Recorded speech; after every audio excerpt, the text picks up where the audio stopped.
Muchísimas gracias por continuar con nosotros en el programa En Contexto. Y me da muchísimo gusto recibir aquí en el estudio a un buen amigo desde hace mucho tiempo para hablar temas importantes que necesitábamos hablar aquí en el programa En Contexto sobre la economía, cómo nos afecta, porque todo esto es un organismo a nivel mundial y es muy interesante hablar sobre estos temas. Así es que me da muchísimo gusto recibir aquí en el estudio a Roberto Cursi, eres profesor de finanzas de Butler University. Muchísimas gracias por estar aquí con Luis, nosotros. Un placer estar acá, muchas gracias por la invitación. Vamos a empezar platicando sobre ti, qué es lo que haces en la universidad, en Butler. Bueno, yo soy profesor en el área de finanzas, llegué acá a Indianápolis y estoy trabajando con Butler desde el 99, desde el año 99, y hoy en día tengo una posición administrativa como decano asociado en la Escuela de Negocios. Muy popular también ahí entre los hispanos, ¿verdad? Sí, la universidad. Sí. Muy bien. Vamos a hablar sobre la economía mundial.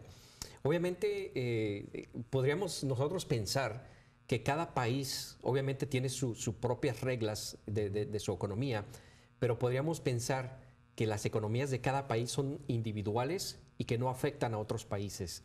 Pero este es un organismo, ¿no? ¿Cómo nos afecta a nosotros lo que está pasando en Brasil o en China, por ejemplo?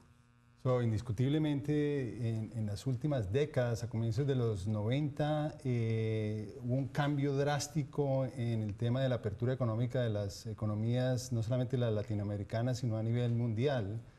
Y entonces uno, antes de ese proceso, podría decir que las economías tenían cierto nivel de independencia, pero en la medida que hay apertura económica implica que hay flujo de muchos factores productivos, como mano de obra, ¿cierto? La migración, también el capital, también los productos y servicios. Y en la medida que eso ocurre, empieza la interdependencia entre los países. Es decir, el hecho de que, por ejemplo, hoy los Estados Unidos depende de lo que está sucediendo en Asia, en Europa y en cierta manera en Latinoamérica. Entonces hay interconectividad y eso implica que hay beneficios, pero al mismo tiempo riesgos que tenemos que enfrentar.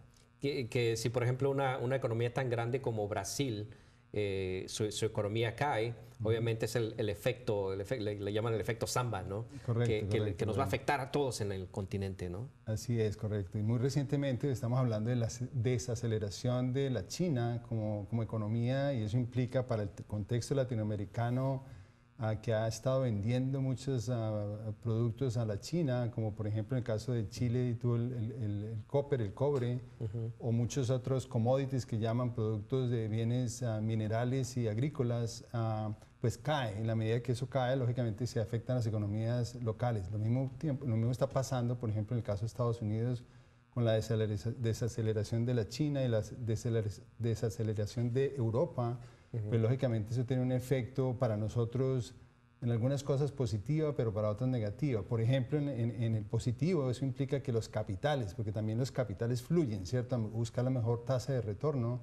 Entonces se vienen a los Estados Unidos, pero eso implica una apreciación del dólar frente a otras monedas internacionales, y en la medida que eso sucede, pues lógicamente hace nuestra economía, en el caso de los Estados Unidos, quizás menos competitiva a nivel mundial porque se encarecen los productos americanos en los mercados internacionales. Entonces hay positivos pero negativos al mismo tiempo. Y quizás también las reglas, tantas reglas para las empresas, podría hacer que se ahuyenten, ¿no? del país, como está ocurriendo. Por ejemplo, las tasas impositivas en los Estados Unidos están haciendo que muchas empresas se vayan, por ejemplo, a México, ¿no? Entonces, ¿cómo le está afectando a estos dos países en ese sentido?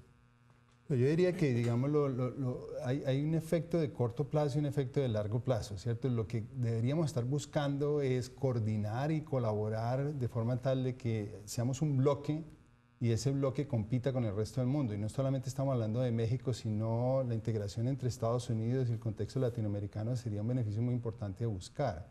Pero lógicamente hacer eso pues, es un proceso muy complejo que no ha sido liderado de alguna manera por los Estados Unidos, y eso hace que hoy en día tengamos una cierta fragmentación a nivel regional. Como profesor de finanzas, como profesional en esta área, ¿cómo ves ahora la economía de los Estados Unidos? ¿Nos estamos recuperando después del debacle en el 2008? Sí, indiscutiblemente, digámoslo, vamos en un buen camino, pero la velocidad en la cual la economía está creciendo no es todavía adecuada. Entonces está mejorando el empleo, está mejorando la economía, pero lógicamente las expectativas son que podamos mejorar mucho más. Pero lógicamente volvemos al tema anterior, y es que no solamente dependemos de lo que nosotros hagamos, sino de lo que está sucediendo alrededor del mundo, y entonces en la medida en que no haya demanda de producto americano en el resto del mundo, va a ser muy difícil crecer a escalas más altas. ¿Qué es lo que necesita hacer el gobierno de los Estados Unidos y las empresas? Porque a veces pensaríamos que el gobierno es el papá y es el que tiene que resolver todos los problemas, ¿verdad? Pero no es así. Pero ¿qué tiene que haber en conjunto con las compañías en el país? Pues yo diría lo que es importante es que el Estado y el gobierno como tal genere la mayor nivel de estabilidad posible, porque esa estabilidad le da, digamos, cierta certeza a los empresarios en hacer inversiones, y el hacer inversiones es una condición necesaria para que pueda existir progreso y pueda existir empleo y pueda existir bienestar. Pero entonces están dos cosas: es una, la producción de productos y servicios, y otra, la demanda. Necesitamos que las dos se alineen para poder desarrollar mayor crecimiento económico. ¿Cuáles son las economías de América Latina que están subiendo y cuáles son las que están decayendo? Indiscutiblemente, en el contexto latinoamericano, en los últimos años, países como Perú y Colombia están avanzando bastante bien en el contexto latinoamericano.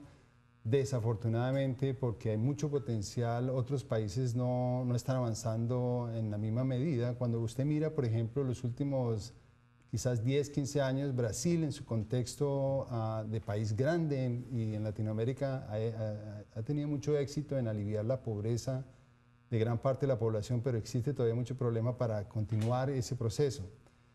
Países como Argentina, por ejemplo, que tienen mucho potencial, realmente están siendo muy mal manejados y están sufriendo mucho las consecuencias de esos malos manejos. Obviamente de las grandes economías que podemos mencionar sería Brasil, Argentina, ¿cuál otra? Chile Pues estaría... estamos hablando en contexto latinoamericano, en tamaño, estamos hablando de Brasil, México. Y después tenemos países como Argentina, Colombia, Venezuela, pero lógicamente Venezuela ya todos sabemos que la situación está bien complicada, quizás el país con una situación más alta de incertidumbre. Incertidumbre, exactamente, esa es la palabra. Roberto, vamos a hacer una pausa comercial y regresamos hablando sobre la economía de México y por qué los inmigrantes vienen a los Estados Unidos y no se quedan en México. Las oportunidades, perfecto, vamos a hablar de eso. Vamos a hacer una pausa, regresamos hablando aquí con Roberto Cursi, profesor de finanzas de Butler University. No se vaya.